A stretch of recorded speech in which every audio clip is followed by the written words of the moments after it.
Conversar de inmediato con el doctor Carlos Caro, abogado penalista, que ya está con nosotros en la línea. Gracias, doctor Caro. Bienvenido a RPP. ¿Qué tal? ¿Cómo le va? Buenas tardes. Doctor Caro, una consulta respecto a lo que ha ocurrido el día de hoy. ¿Es apelable esta decisión? Alejandro Toledo, con su defensa, con su abogado, pueden apelar y solicitar que se les otorgue la fianza por la que estaban esperando el día de hoy. Sí, o sea, en términos generales, toda decisión es apelable, pero la verdad que va bajo una situación prácticamente de pérdida, porque lo que decide el juez en Estados Unidos, que es una decisión rápida, prácticamente sin motivación, es lo que se llama en los Estados Unidos una decisión de conciencia, es muy difícil de revertir a través de una impugnación. Entonces, podríamos decir que en un 99% de los casos, lo que ya ha decidido el juez federal es lo que se va a ejecutar. Lo que podría pasar es que en el camino, si la extradición tarda 6 meses, 8 meses, un año, el expresidente podría presentar un pedido que en nuestro país significaría algo equivalente a una situación de prisión preventiva, es decir, a una suerte de ofrecimiento de no jugar en base a pruebas nuevas, salir libre, pero siempre arraigado al proceso que implicaría la extradición. Es decir, que esos recursos legales podrían... Claro, esos recursos legales podrían servir de alguna manera como una maniobra dilatoria, más que vayan a ofrecerle resultados reales a favor del expresidente.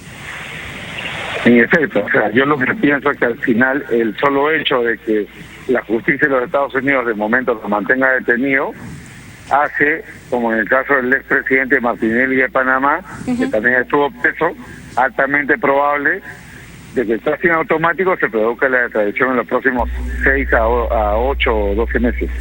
Claro. Tal vez el recurso o uno de los argumentos más sólidos contemplados por el juez el día de hoy ha sido el hecho que se le haya encontrado una maleta con $40.000 y que no haya podido acreditar el origen, la procedencia de este dinero, sobre todo cuando a él se le acusa por lavado.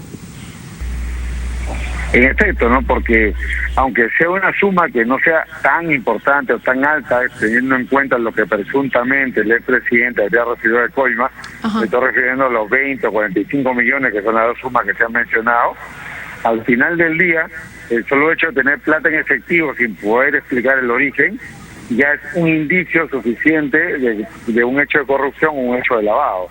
De manera que Toledo queda expuesto ante la justicia americana frente a lo que justamente se le está imputando, que es corrupción y lavado.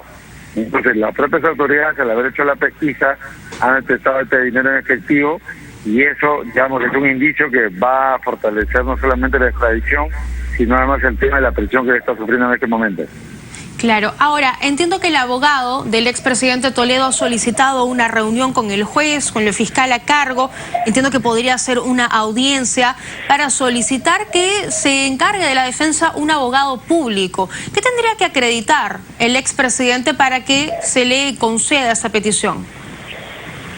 No, la posibilidad de que tenga un abogado público o un abogado de oficio siempre está presente, ¿no? Y tal vez lo que haya sucedido es que Toledo ya no tenga plata, no tenga dinero con el que pueda pagar una defensa, de manera que tenga que ser defendido finalmente por un abogado público o un abogado, digamos, de oficio. Y eso es algo que justamente refuerza la idea de que en la lucha contra el lavado de activos, un tema fundamental es lo que es el congelamiento de fondos, ¿no? Toledo tal vez hoy día esté sin recursos alrededor con la finalidad de poder pagar defensa, abogados, etcétera, ¿no? En ese sentido, las posibilidades que le nieguen un abogado público son mínimas. No, son mínimas, porque de hecho, como en Perú, en los Estados Unidos, la defensa penal es gratuita, y si él no tiene un abogado para acreditar, el Estado se lo va a poner. O sea que eso es un hecho, digamos, muy difícil de que no se produzca, la defensa de oficio. Entonces es algo que se va a producir seguramente pronto. Ahora, en esa etapa jurisdiccional, como ocurrió también en esa primera etapa administrativa, ¿no pesa o, digamos, no tiene mayor relevancia su condición de exmandatario, como ocurrió también con el expresidente Martinelli? En lo que viene de ahora en adelante, eso tampoco va a pesar, ¿no? Eso, él actúa o se enfrenta a la justicia como un ciudadano común y corriente. Exactamente, no tiene ningún privilegio en los Estados Unidos, tampoco lo tiene en Perú, de modo que él enfrenta en este momento el proceso de extradición como un ciudadano cualquiera. simplemente como un ciudadano que tiene un permiso de residencia, no nacionalidad, es un extranjero con una condición específica que es la de un extranjero con permiso de trabajo. Fuera de eso no hay ninguna consideración adicional.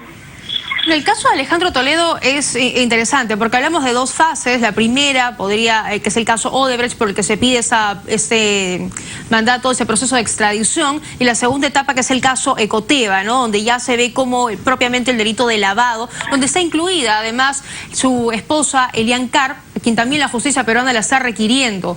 ¿Esto puede servir como un antecedente, digamos, para que la extradición, el proceso de extradición contra Elian Carr vaya un poco más rápido? Efectivamente, en el caso de Elian Carr, como ya se sabe, existe un mandato de detención en su contra desde hace un tiempo, precisamente a partir del caso que debe el fiscal Rafael Vela, y ella, pese a tener nacionalidad belga, podría ser sujeto de extradición, dependiendo de si la orden de detención en su contra está registrada como alerta roja en el sistema de Interpol. Entonces ella tal vez dentro de los Estados Unidos tiene una protección especial por tener un permiso de trabajo, pero si ella saliera de los Estados Unidos probablemente podría ser detenida y sometida también igualmente que Toledo a un proceso de extradición. Claro. Ahora, doctor, ¿cuánto tiempo calcula usted que podría tardar esto? Algunos dicen 1 año, los más optimistas 9, 6 meses. ¿Se anima por ahí a contarnos qué piensa usted? No, muy claro, ¿no? Desde el punto de vista procesal, cuando hay un proceso de extradición con detención, eso acelera todo.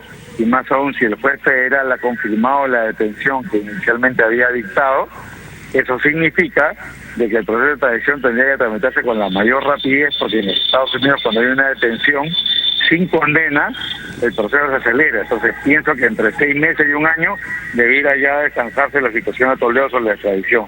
Y lo más probable, como decía al principio, es que esta se dé considerando que hoy día le han ratificado la prisión preventiva o la orden de arresto. Claro, todo va avanzando, digamos, a favor del Estado peruano y la solicitud. Muchas gracias, doctor Caro. En efecto, muchas gracias a usted.